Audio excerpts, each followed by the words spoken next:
The other thing that we added recently was let me go here to Clara just for the grins of it.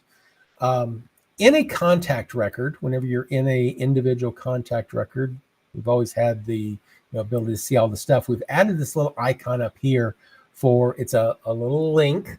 It's the URL. It's kind of copy the contact link to the clipboard. So if I click on that, it copies that link. And we had one of the users say, well, I put in my Google Calendar, I like to put the link to a contact in the database in the description, so I can quickly, or my people can quickly go to the right contact in the database.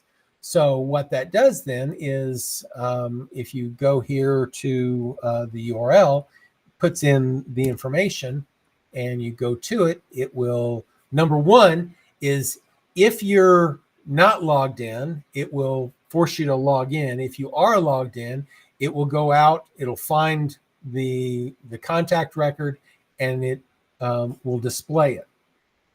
Now,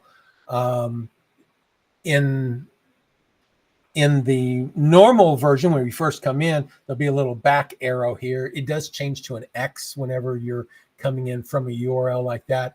And then if that's the case, it'll just take you back to the main screen of SAM.